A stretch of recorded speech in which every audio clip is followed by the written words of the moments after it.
Welcome back to the Southern Seven podcast. I am so excited about today's guests on our show. They aren't local. They are a long way away. I'll let them tell you about that here in just a minute.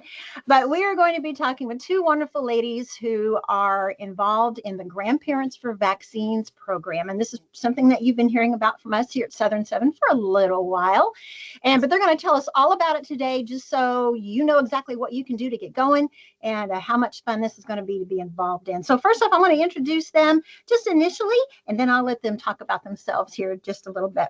Donna, we're going to start with you. Donna Gaffney, you are the Vice President of Events for the Grandparents for Vaccine, and Teri Mills, you are the Vice President for Media. So I tell you what, ladies, I'm beyond excited. I'm a little shaky because I've got you here with me. You guys are like superstars to me at this point, and for us to be involved in this here at 7-7, I'm just overjoyed. So, ladies, I'm going to turn it to you now and let you introduce yourself a little bit. And Teri, let's start with you. Okay, so I'm Teri Mills, and I'm a retired nurse educator and nurse practitioner, and I largely practice in public health out here in Oregon. In fact, I worked as a nurse practitioner in one of the largest county health departments, Multnomah County, for years. And both the birth of my two grandchildren, who are the loves of my life, and the growing trend of vaccine hesitancy among parents really gave me a renewed sense of responsibility to advocate for a healthy future, not just for my grandkids, but for all children across the country. And Shauna, we cannot be more excited to have this partnership with you. So thank you for having us. Oh, wonderful. Thank you. Thank you so much, Teri. Donna? I just want to reiterate what Teri said. We are so pleased to be here, and thank you so much for your passion in connecting with our project. So my name is Donna Gaffney, and I'm actually a psych mental health nurse and psychotherapist, as well as being on the leadership team for Grandparents for Vaccines, and in charge of planning events and connecting with people who want to work with us and plan different webinars and all kinds of different experiences. I'm also a grandmom of 5. The oldest just went to college, and the youngest is in 3rd grade. So and I look at those guys and say, we have to make sure that their futures and their children's futures are assured. And when Teri told me about Grandparents for Vaccines, I thought, well, that's a no-brainer. Of course. And every time we talk to someone, it becomes more and more exciting. So again, you two have wonderful backgrounds. You're both grandparents, and this is a project that's near and dear to your hearts. And I'm not a grandma, but hopefully one day. But you know, it's just something that I know for our region we're really concerned about here. We have a lot of hesitancy in our region when it comes to vaccines, and really we just want people to know we still, you know, we encourage you to talk with your doctor about what works best for you. Some people are not able to be vaccinated, but for those that are and they're still on the fence about it, or maybe they're getting information that's not exactly accurate, this is where Grandparents Vaccines can really come into play. So, Teri, real quickly, what moment or story first inspired Grandparents for Vaccines? How did this all start? So I think it was many moments. First of all, of course, we're really seeing a rise in these vaccine preventable conditions that are kind of like sweeping the country now, not only measles, but now pertussis. And we are aware that many of our children are not getting vaccinated. And one of the things that's unique about our generation, my generation, is that I actually lived during a time when vaccines, they weren't available. And so I really suffered from a terrible bout of measles.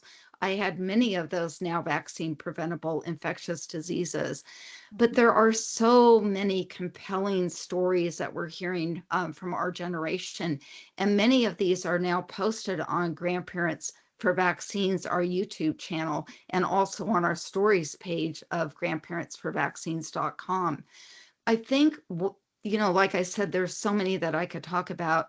One of the stories that just gets me is when I hear of a baby who gets one of these vaccine preventable conditions, like meningitis, and they're too young to get vaccinated. So one of their siblings probably unknowingly brought it home because there wasn't herd or community immunity that existed. And now that baby is dead. So, and that's irrevocable. Those parents will never recover from the loss of that small child. So that just really motivates me to keep going and make sure that people really understand that these aren't diseases that are just simple or easy to recover from. They often have serious consequences. Mm-hmm. So for grandparents that live through this time in history, they're sharing their stories, they're getting the message out, making sure that next generation doesn't go through what they went through. Is that correct? Right. Yeah. Absolutely. Exactly. Okay, Donna, what are the objectives, the chief objectives for grandparents for vaccines? Well, I thank you so much for asking such a great question, and something that we get asked a lot.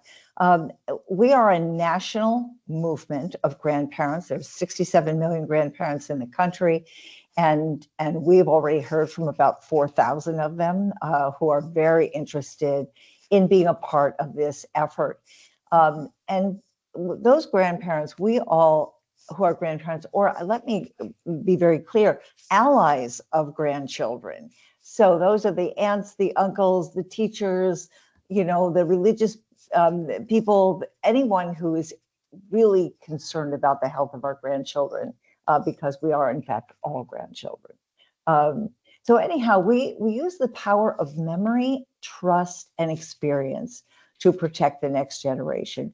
Yes, there are facts out there. Yes, there's information.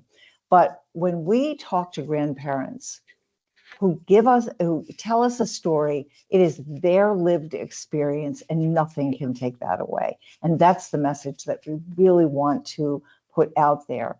They are an untapped resource. We can't believe what we have uncovered, this trove of incredible stories. And it changes the conversation about vaccines. We're not talking about who's right, who's wrong. We're just saying, this happened to me. And after the vaccines were discovered and tested and piloted in all kinds of studies, this is how our lives changed. And that is so, so important for people to hear, because they don't know that. Our kids, I didn't talk to my kids. Guess what? You're never going to have to have measles, we're so fortunate. We were so lucky. So together, we really honor our legacy and shape a healthier future for every family. We're not speaking as experts, but as grandparents, the voice of experience and care. Memory, hope, protection. Memory because we remember the suffering before vaccines. Hope because we believe what's possible when you combine science and compassion. And protection because caring for our grandchildren means protecting their futures. Right, exactly. And for my generation, we can't even think about what it's like to not get vaccinated. It was just part of who we were and what we did. We can all remember where we got our smallpox shots and where we got everything. So it's kind of, to me, I find it almost not frustrating, but just like, I don't understand how we got here. And, I worked for the health department during COVID. There was a lot of insecurity that happened during that time. And I think that has fed a lot of what we're seeing today. But even during that time, I can remember talking with adults who were getting vaccinated against COVID and thinking, and them saying to us and to me, I can't imagine why somebody would not want to be vaccinated. So for grandparents to be able to share this story, this is a generation of people that lived it, and we should listen to them and trust them because they know exactly what they're talking about. So yes, and again, folks, this is something that's done, like she said, on a very personal level. Grandparents want to protect that next generation. That's what we do. Okay, Teri, real quickly, storytelling is the whole process of your movement. Have any stories from grandparents changed your perspective or moved you in a way you didn't expect? Well, as you all know, stories really open hearts before they open minds. And you can always argue with an opinion, but you cannot argue with someone's lived experience. And Very true. one of the stories that really, again, really moved me, because I have an identical twin, and it turns out that my twin's name is the same as the person who tells this story. And we are highlighting her in our first newsletter. So if you go to grandparentsforvaccines.com and you join us, you'll get that newsletter and hear her story. And she had a twin brother, Frankie, and it was right before Halloween. And Frankie started out with like a little cold. That's often how polio starts. And then, of course, he got sicker and sicker, was rushed to the children's hospital, and he died on the way to the operating room. They were going to perform surgery to help improve his airway, and he never made it. And his twin sister never got over it. She insisted on going to the mass, the funeral, because they had never been separated. And then just a few days later, she got polio. And she was also sent to the same hospital where her brother died. And she remembers being in a room with this baby coughing, and probably had pertussis or whooping cough. And she never knew what happened to that baby, if the baby died or not. So that was just one really sad story that, just really significantly moved me. Well, we talk about how we want to approach everyone with empathy, trying to understand exactly how they feel about making the decision to vaccinate. We got young parents today who are getting all kinds of information, some of it misleading, some of it completely inaccurate, and they don't know where to go. So, we've all, on this call, we're all parents, if not grandparents. And whenever your child is sick, we can relate to that. We know how you feel. And so it's important to make sure that we understand that these folks do have questions and concerns, understand that they themselves have gone through these experiences, and help them to be able to relate and to share it with others. So it's amazing that woman would share her story, because it is a powerful one. Now, Donna, if you could speak directly to parents and grandparents who are uncertain or afraid, just like we were talking about, what would you say to them? Such a great question, and one I'm asked a lot. We're all asked that question. How do I begin? How do I begin this conversation? So as you said, Shauna, we begin with empathy. We recognize that this is a fearful topic, that they have concerns about this. And we ask them what worries them, and we listen. So we tell them right away, I hear what you're saying. Tell me exactly what you're worried about. Tell me, identify the situation that you are most fearful about. And, many times we have a lot of parents who are worried about giving vaccines together. And the issue is they don't want to see their kids in pain. I mean, all of us can remember bringing our children to the pediatrician's office to get their injections and weeping as we see our babies weeping. Well, so anything today, parents are thinking, I don't want to put my kids through that. But then we stop and say, I remember something very different. And, we often talk about using the phrase once upon a time. Once upon a time, there were no vaccines. And this is what happened to us. And my mother was scared to death to let us to go swimming. And so when we heard about a polio case or a measles outbreak, of course, and I, like Teri, I had measles, mumps, chicken pox. And we were literally in our house for months at a time. My brother got it for 2 weeks, I got it for 2 weeks, and my mom was home with us. But just imagine today's working parents who struggled with COVID. How do you deal with your kids being out of school, not being able to school? Now think about measles, mumps, chickenpox. And so they're home for 2 weeks while one sibling gets it, and then another 2 weeks, and then school is closed.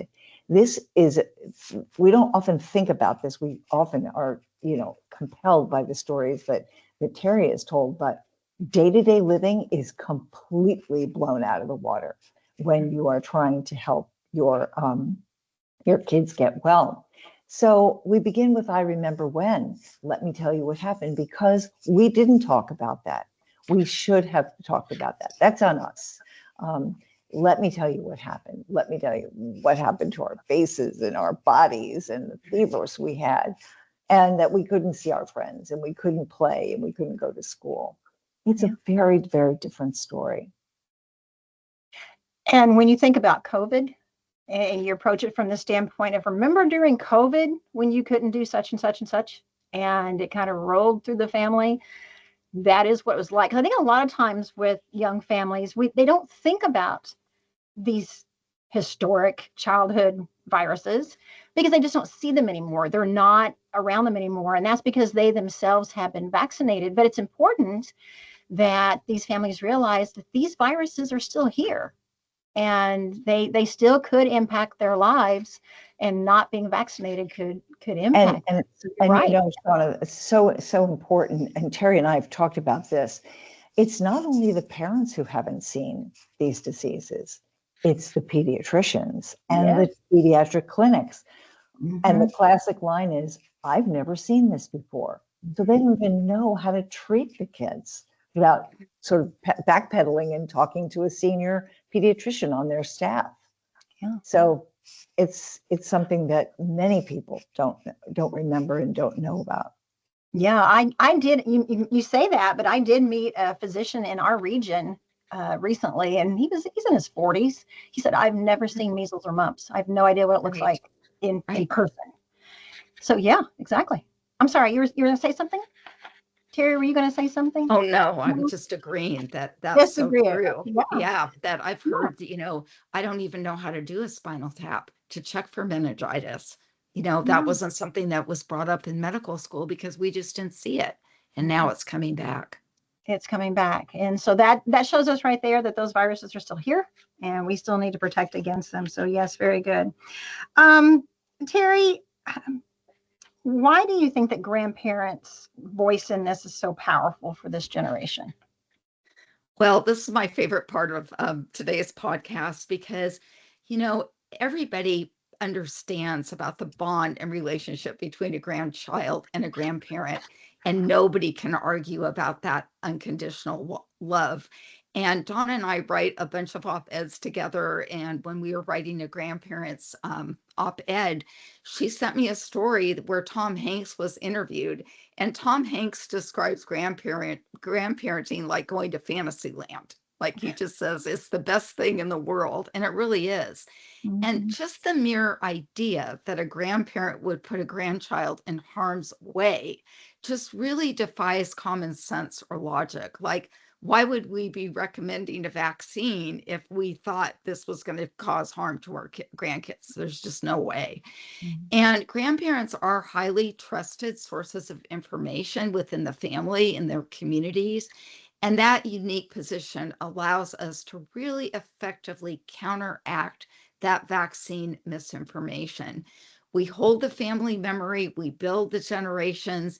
And when we talk about vaccines, we're not quoting statistics. We're telling stories from our own generation that are very impactful. Mm-hmm. And that history really carries moral authority and love that data alone can't deliver. Right. I mean, these are people that you've trusted all your life. So why not trust them in this capacity as well? Very good. Wonderful. And also, and I wanted to come back to you as well, Teri, if I could. What kind of feedback are you receiving from grandparents and healthcare professionals and the community who have encountered the Grandparents for Vaccines program? What kind of response are you getting from the outreach that you're doing?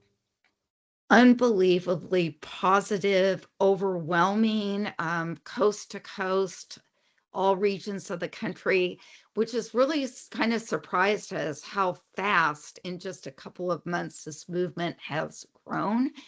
And we're already hearing from grandparents who are sharing these stories with their grandkids, and their own kids are saying, Mom or Dad, why didn't you ever talk about this? Why didn't you ever tell us about this? Mhm. And our plan eventually, after we get a little, a few more months go by, is we want to find out when the grandparents talk to their kids, what was the outcome? What happened? What kind of stories did they hear? And were these conversations effective? So Mhm. we're hoping to have much more data, but so far it's just been really positive. Okay. That's good. That's exactly what you want to hear. Yeah, I've Yeah. not heard anything negative in this. I mean, you hear a few little, this is just part of life, kind of deal with it kind of messages. But I think overall people are very accepting of what you're doing and want to be a part of it. And it sounds like for sure, because you've only been doing this, what, since September? This Yes, is September that 7th. new? Yeah. Okay. Yeah. So it started September 7th, Grandparents' Day, which was a nice kickoff. So yeah, that's a lot in just a short amount of time. Donna, coming to you. When grandparents share their memories of polio or measles, what emotions come through when you're working on the outreach piece of things? Uh, that's it's a very moving experience because there's this moment of, I hadn't thought about that in so many years, but I see how really important it is to talk about this. So there's that sort of aha moment of reaching back. And sometimes we've even heard from grandparents, polio victims themselves, who spent a lifetime in a wheelchair, who are reflecting back on that time that they hadn't thought about in a long time. So, of course, there's for the very powerful story like Jan's story that Teri recounted, it's certainly there's a moment of sorrow that we didn't have the tools then to help so many children. But there's also a moment of gratitude, that how thankful we are that science has brought us to the point where we can really protect children and our grandchildren, and for our survival in enduring these, could be very dangerous, but certainly, infectious diseases that ride roughshod through our communities and through our classrooms. So, there is an undercurrent of fear that people might have, that we would have, if we are going to lose the progress that we've made. And so that reminds us that vaccinations and immunizations aren't just medical, but a moral responsibility. It's generational. It's making our love made visible. And we talk a lot about sharing the stories with our kids, our young parents today. But sharing our stories with our grandchildren is also eye-opening, because I was talking to my daughter about the project, and my 11-year-old granddaughter, Sophia, was listening, and she said, polio, I've heard of that. What is that? So she was curious about it. And so then I said, well, once upon a time, kids got polio. And it's so interesting how many people have had polio that we didn't even know about, like Robert Redford. After his death, people talked about his own bout with polio. So, so there's a lot to be learned and spoken about, in a full range of emotions. And we can't be afraid of not telling our children, our grandchildren. We have to say, this happened, but guess what? There's something that we can do to protect kids. Mr. Rogers always talked about the importance of the helpers. And that's what we see. Scientists and healthcare professionals, they're the helpers that keep you healthy and safe. Very much so. Very, very good. Teri, let's come back to you for just a second. I'm going to ask this, and I'm going to come back to Donna. If grandparents or vaccines, and this is a good question, were a movement with a soundtrack, what song might capture its spirit? I love this question. You shared this with me, and I love this question. So, I was thinking about this a lot, and Donna and I were just interviewed by this program called Health Cetera. And before we spoke, the person who was doing the interview played When I'm 64, which was really good. But then that kind of inspired me, like got me thinking. And I think the biggest song that I identify with is All You Need Is Love. All you need is love. If you can just realize the love within the family and be able to have these conversations, I think it will really make a difference.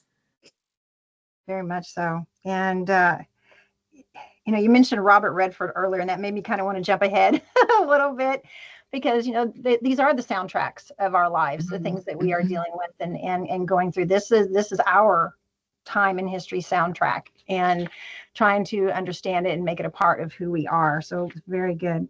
Donna, going back to you, are there particular partnerships or collaborations that have helped expand your reach? What are some things you've done there, and who has stepped forward with you, maybe that you didn't expect? Well, it's really fascinating that as we begin to talk about grandparents for vaccines, and no matter where we are, informal settings, people are like, "Real? Wow, that's a great idea. How can I learn more about that?" And of course, you are a great example of forming a partnership that that reaches far and wide. And I think that when we're hearing from we have state leaders who can really bring this message to their states, and so that is great that we are beginning to connect with them. And Teri probably has some other people that she would like to mention as well. But it's so incredibly validating that people want to go ahead and yes, let's do this together, because it is a collaborative spirit that we are really engaging in. Very good. Teri, did you want to add to that?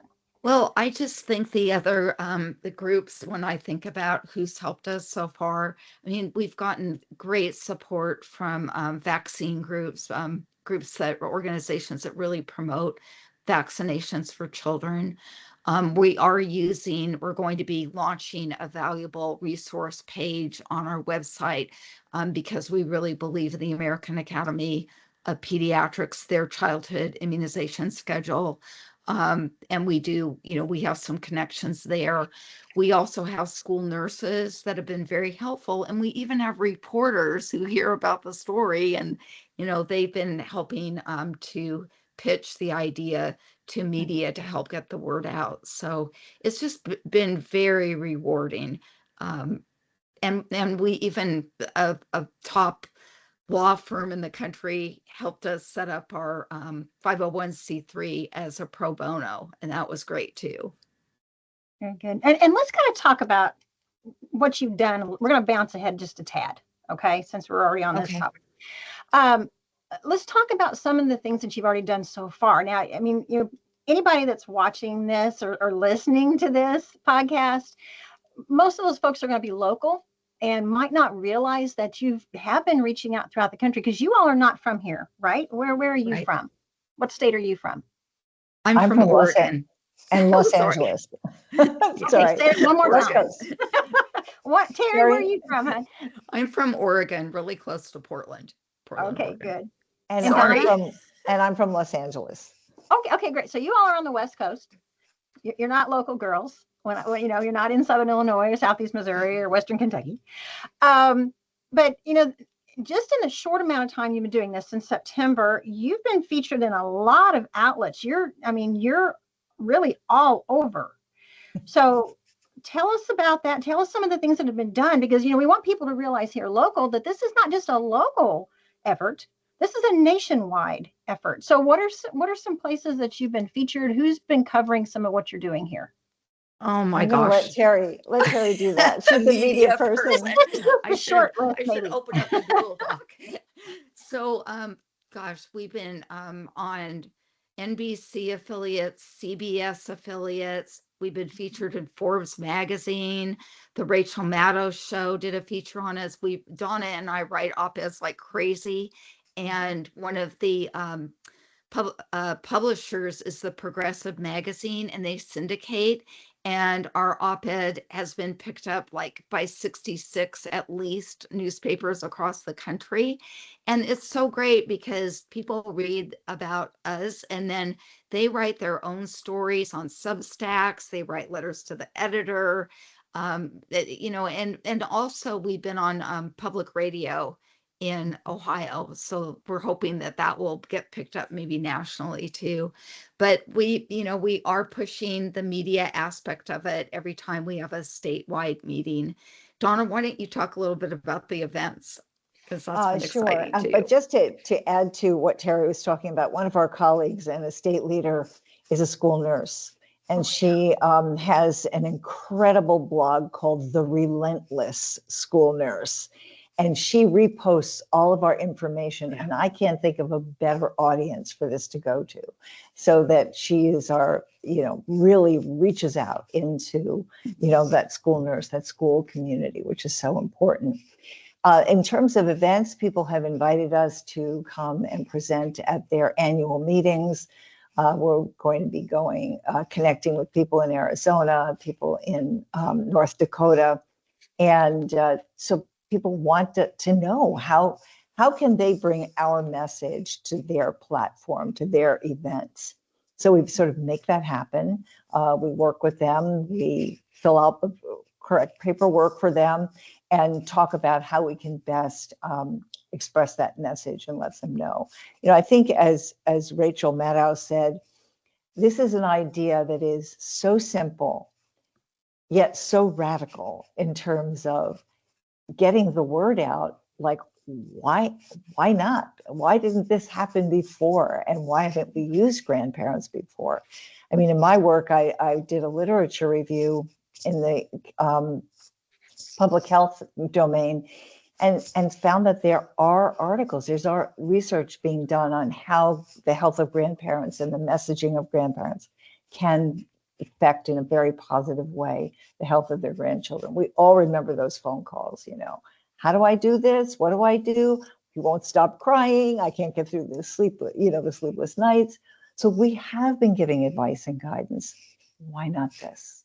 Exactly. And I know in our region here in Southern Illinois and Southeast Missouri and Western Kentucky, we're always looking for champions when it comes to vaccines and outreach. And what I mean by champions are people who will step up and share that and be passionate about why it's important. Now, again, we realize some people can't be vaccinated.